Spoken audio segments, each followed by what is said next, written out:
अपने पुत्र को ही मारने के लिए तैयार हो गया। इस तरह से बल का दुरुपयोग किया। वो भगवान का बहुत बड़ा भक्त था। क्रुद्धस्य यस्य कंपते तर्यो लोका सहिष्णुः। अपने पुत्र से कह रहा है, अरे मूर्ख,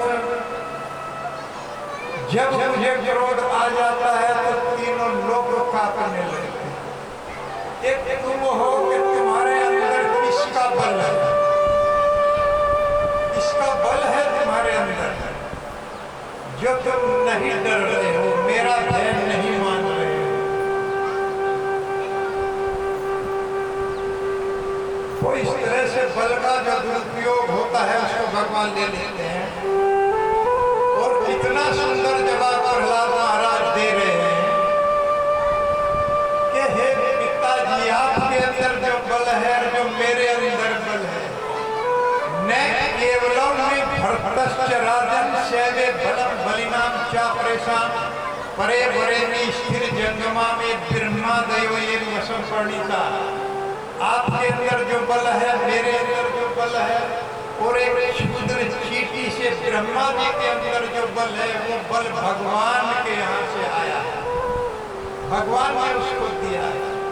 आप इसको अपना बल मत समझिए। जैसे पावर हाउस से ही बिजली आ रही है, भले ही 1 वाट का बल्ब जल रहा है या 1000 वाट का बल्ब जल रहा है, उसका स्रोत विद्युत है और वो पावर हाउस से आ रहा है। इसी तरह से सभी जीवों के अंदर जो बल है वो भगवान के यहाँ से आया। कभी भी इसका दुरुपयोग नहीं करना चाहिए। इसी तरह से गजराज अपने बल का दुरुपयोग कर रहा है, अपनी शक्ति दिखा रहा था। कोई भी उसके सामने आता, उसी वृक्ष को पाड़ के फेंक देता, उखाड़ के फेंक देता। तो तब प्यास ने सताया तो उस सरोवर की तरफ चला गया। सरोवर में जाकर के पहले अपने आप स्नान किया। स्नान करने के बाद में पानी पिया और अपनी थकान को दूर किया। लेकिन यहाँ भी उसको शांति नहीं मिली। सैफ पुष्करेणादि धरत शीक्रो अम्बु निष्पयान सकरण अन्यथा ग्रही घृणी करेणु करभाश्च दुर्मदो नाचाश्च कृष्ण कृपणो अजमाया। उसे भगवान की माया शक्ति से वो विहीन हो गया, उसे कोई परवाह नहीं थी। जल के अंदर अपने आप नहाया, ठीक है, पानी पिया, वो भी ठीक, लेकिन उसके बाद अपने बच्चों को नहलाने लगा, अपनी पत्नियों को सूंड में पानी भर भर के नहलाने लगा और पानी के अंदर उत्पात मचाने लगा। अगर हम कहीं गंगा जी में स्नान करने के लिए किसी स्थान पर जाएं तो बड़ी शांति के साथ में स्नान करना चाहिए, उत्पात नहीं मचाना चाहिए। यही बात एक गिरहा उस जल में रहता था, बहुत ही शक्तिशाली था। उस गिरहा ये बात देख करके उसको क्रोध आ गया और उसने गजराज का पैर पकड़ा। यहाँ प्रभुपाद जी कहते हैं कि वास्तव में देखा जाए तो इस जगत में यहाँ से माया के साथ युद्ध शुरू करना चाहिए। ग्रह का और गजराज का युद्ध शुरू हो गया। उसने उसका पैर पकड़ के अंदर को खींच रहा था, लेकिन गजेंद्र बाहर को खींच रहा था, बचना चाह रहा था। ये युद्ध समासहस्त्र से 1000 वर्षों तक ये युद्ध चला। सारे देवता इसको देख करके चकित रह गए कि किस तरह से इतना बलशाली गजराज, जिसकी शरण छोटे मोटे जो जीव थे वो निश्चित रहते थे, सिंह भी इसके पास नहीं आते थे, हाथी भालू जो बड़े बड़े थे, अजगर, सब इससे दूर रहते, और जो छोटे पशु थे वो इसकी शरण लेते थे। वो निश्चित हो जाते थे कि यहाँ पर सिंह नहीं आएगा। जैसे खरगोश है, हिरण है, ये सब इसकी शरण में रहते थे। जहाँ तक इसकी गंध जाती थी, कोई भी सिंह वहाँ तक प्रवेश नहीं करता था, इतना शक्तिशाली था।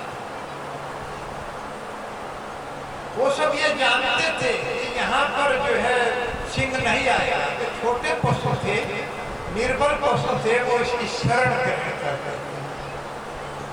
इसी तरह से हम लोगों को भी ध्यान रखना चाहिए, इस तरह से हम लोग अपने शत्रु पर विजय पाते हैं।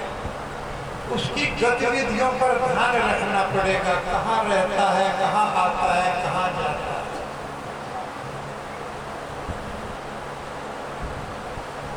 अब कालिया नाग थे तो उनको गरुड़ जी से हर समय खतरा रहता था, लेकिन वो गरुड़ जी की कमजोरी को जानते थे कि यमुना सरोवर में वो नहीं जा पाएंगे, इसलिए यमुना सरोवर में कालिया नाग शरण ले गया।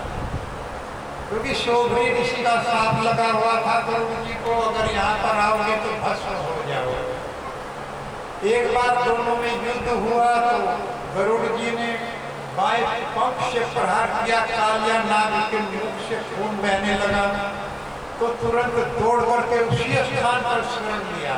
जब गरुड़ जी ने देखा अरे ये तो इस स्थान पर आ गया, मैं जा नहीं सकता, तो वापस लौटा, अर्थात सुरक्षित हो गए।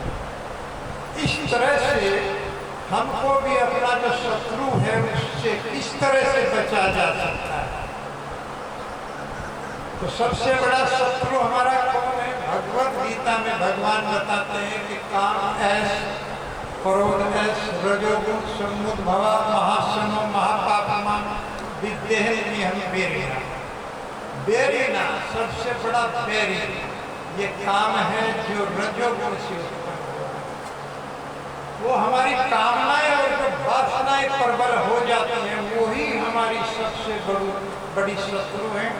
एक कामना के बाद में दूसरी प्रकट हो जाती है, दूसरी पूरी हुई, तीसरी, चौथी, कभी भी कामनाएं शांत नहीं है। यही हमारी सबसे बड़ी शत्रु है। भगवान ने इसका उपाय भी बताया है, प्रजहाति यदा कामान सर्वान् पार्था मनोगता। इसने समस्त कामनाओं को नियंत्रित कर लिया है, अर्थात एकमात्र कृष्ण भावनाधारी कामना, भगवान को पाने की कामना, भगवान के नाम को गाने की कामना अगर हृदय में प्रकट हो जाती है तो समस्त कामनाएं समाप्त हो जाती है। विहाय कामान यह सर्वान कुमान चरती निष्प्रह। हे अर्जुन, वो व्यक्ति निष्प्रह हो जाता है, निर्ममो निर्शांति, उसको मोह नहीं रहता और शांति को प्राप्त हो जाता है।